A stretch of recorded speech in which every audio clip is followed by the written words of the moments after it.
పేరు మార్చాడు.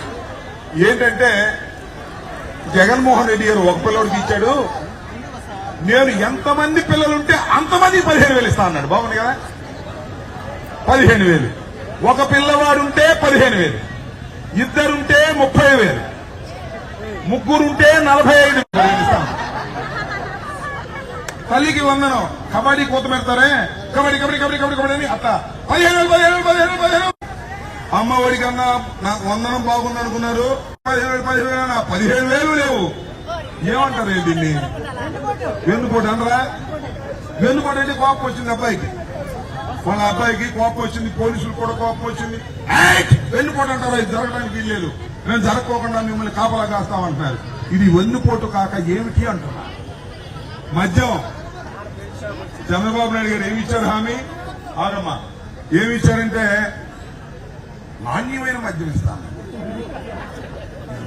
ఏం చెప్పాలని నాకు అర్థం కాదా. మద్యంలో కూడా నాణ్యమైనది ఇస్తా అంట, విషయంలో కూడా నాణ్యమైన విషయం ఇస్తా అంట. నాణ్యమైనటువంటి మద్యం చౌకగా ఇస్తాను అన్నాడు.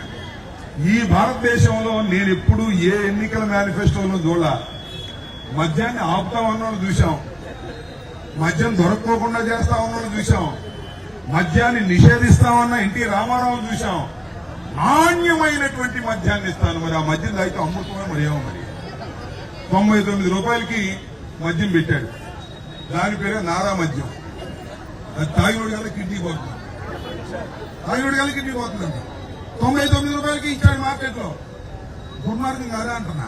మోసపోయామండి సార్, మోసపోయాం సార్. జగన్మోహన్ రెడ్డి గారు అన్ని ఇచ్చాడు మహానుభావుడు. 1వ తారీఖున బట్టలు వస్తే మాకు డబ్బులు వచ్చాయి, మార్పుకి ఓట్లు వేశాం. అప్పుడు ఒకటే కదండి, పవన్ కళ్యాణ్ కూడా చెప్పాడని వేశాం. పవన్ కళ్యాణ్ ఏమో ఇప్పుడు మాట్లాడటం లేదు, చంద్రబాబు ఏమో సంక్షేమ కార్యక్రమాలు ఇవ్వడం లేదు. చాలా దౌర్భాగ్యంగా ఉంది పరిపాలన జగన్మోహన్. మళ్ళా మొత్తం జిల్లాల పార్టీ నియోజకవర్గంలో మళ్ళీ జరుగుతున్న ఇంటర్ మీటింగ్లు అద్భుతంగా వచ్చి వెన్నుపోటు దినాన్ని విజయవంతం చేసేటటువంటి కార్యక్రమం ఇవాళ మీ అందరూ కష్టపడి చేస్తున్నారు. చాలా సంతోషం. మీ అందరినీ మర్చిపోని మనం చేస్తున్నాం. ఎవరైతే ఇవాళ కష్టకాలంలో పార్టీ ఉన్నప్పుడు, పార్టీ ఓడిపోయి 11 సీట్లకే పరిమితమైపోయినప్పుడు చంద్రబాబు నాయుడు గారి దుష్ట పరిపాలనకు వ్యతిరేకంగా గలమెత్తి జెండా పట్టి ఇవో ప్లే కార్డు పట్టి వచ్చినటువంటి కార్యకర్తల్ని విస్మరించే ప్రశ్న లేదు. వారికి తగిన విధంగా కూడా భవిష్యత్తులో మేము అండగా ఉంటామని కూడా ఈ సందర్భంగా మనం చేస్తాం. వాళ్ళు చంద్రబాబు నాయుడు గారు ఏం చేస్తున్నారంటే పోలీసులు అడ్డం పెట్టుకుని దౌర్జన్యాలు చేసే కార్యక్రమం చేస్తున్నారు. ఇవాళ మనకు వస్తుంటే బైకులు ఆపేసే కార్యక్రమం, బైక్ తాళాలు తీసుకునే కార్యక్రమం, మా కారులో వస్తుంటే ఆపినాడు. జగన్ పక్షాలే ఉన్నారని నిరూపించడం మీ పట్ల. అందువల్ల ఆ సొంతల నుంచి ఈ సొంతల నుంచి ఈ సొంతల నుంచి ఆ సొంతల నుంచి మర వచ్చేసాడు. ఇంతమంది వస్తారని అనుకోవాలా. ఓ పక్కన పోలీసులు కాపలా కాస్తున్నారు, మా ఇంటి దగ్గర రాత్రి నుంచి కాపలా కాస్తున్నారు.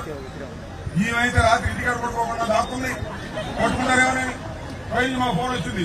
రాత్రి కూడా వచ్చి ఇంటి చుట్టూ కాపలా కాస్తారండి, ఇంటికాడ పోమాహండి. నేను మరీ అప్పుడప్పుడు ఎక్కడ పడుకుంటానేమో, నేను ఇంకా ఎల్లకూడ ఇంట్లోనే పడుకున్నాను. పొద్దున్నే కాపలా కాస్తున్నారు. క్వశ్చన్ దగ్గరేమో తీసుకుంటున్నారు. బయటకు వచ్చి మళ్ళీ వాళ్ళతో అబ్బాయి మా ఇంటికాడ ఏంటారు మీరు అని వాళ్ళ మీద మాట్లాడాల్సి వచ్చింది. ఈ విధంగా ఎన్ని నిర్బంధాలు చేసినా, ఎన్ని ఇబ్బందులు పెట్టినా వైఎస్ఆర్ కాంగ్రెస్ పార్టీ కార్యకర్తలు మొక్కవోని ధైర్యంతో ఇవాళ ఈ వెన్నుపోటు దినాన్ని అత్యుత్సాహంగా మీరు వచ్చి దీన్ని విజయవంతం చేశారంటే నాకు చాలా తృప్తిగా ఉంది. నేను వచ్చిన తర్వాత చూసి భయపడి మళ్ళా ప్రజా వ్యతిరేకత వస్తుందనేటువంటి భయపడి కనీసం మళ్ళా కొత్త పథకాలను రేపు ఏదో బడుగు ఎరవగానే చేస్తానన్నాడు. బడుగు చేసిన డౌన్ డౌన్ చంద్రబాబు నాయుడు.